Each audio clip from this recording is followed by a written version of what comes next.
Et en ce mercredi, on démarre tout de suite cette édition avec ces images du salon Envie culinaire. 4 jours à l'île Grand Palais durant ce long week-end du 11 novembre pour célébrer la bonne cuisine, les bons produits et se régaler autour de dizaines d'étals, tous plus délicieux les uns que les autres.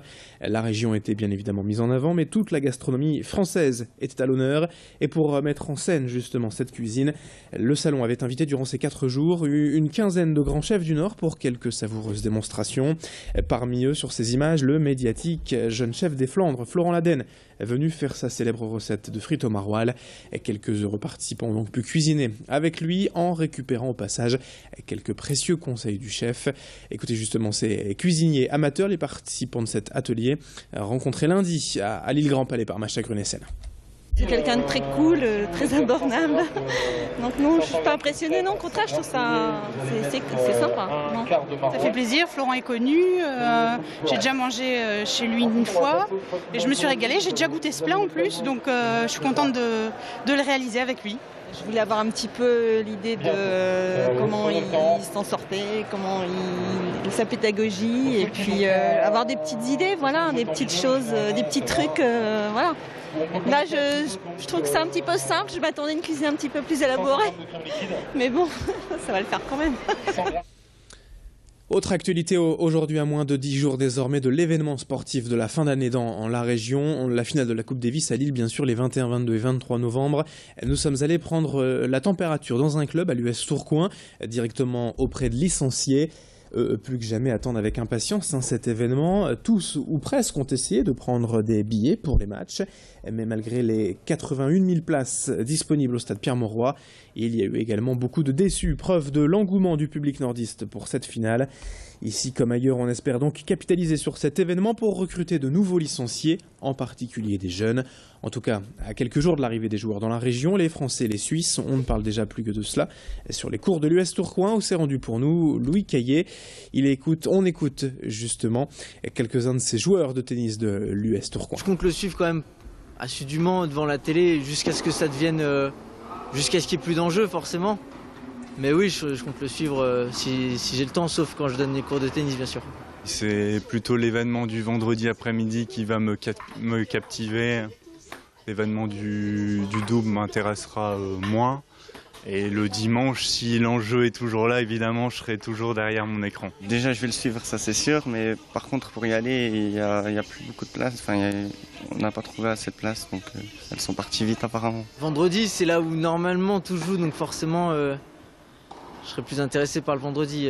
Vendredi et samedi le double. Après le dimanche, ça dépend du résultat. Dimanche, c'est qui tout double.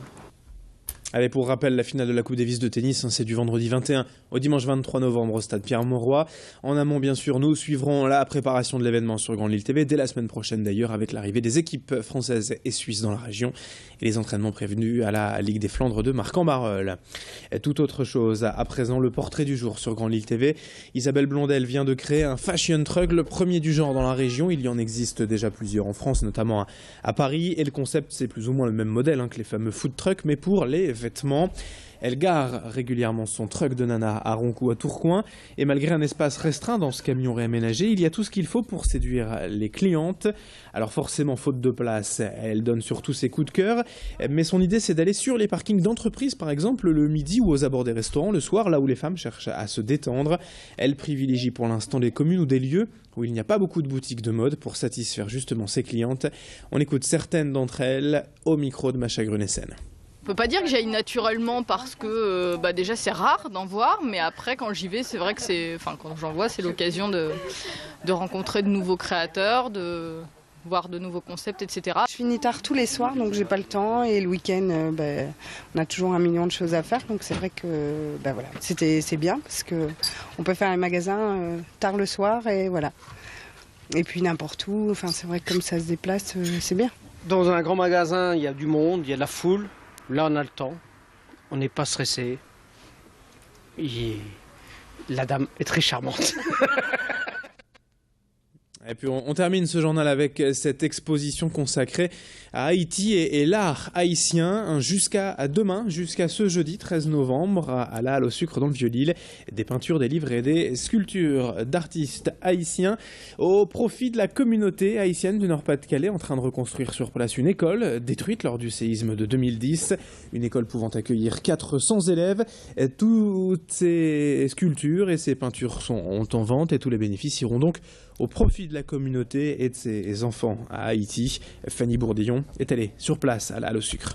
Nous avons beaucoup de choses qui sont exposées, les tableaux, les sculptures et des livres aussi des grands auteurs haïtiens. Ils peuvent en retrouver. Nous avons beaucoup de choses. En fait, ce qui est bien, c'est que les prix sont accessibles à toutes les bourses et ils doivent savoir que c'est leur contribution et leur participation avec la communauté haïtienne nord de la France de financer et de terminer cette construction que nous avons déjà commencée. Allez, c'est la fin de ce journal. Dans un instant, à suivre la météo et l'infotrafic sur Grand Lille TV.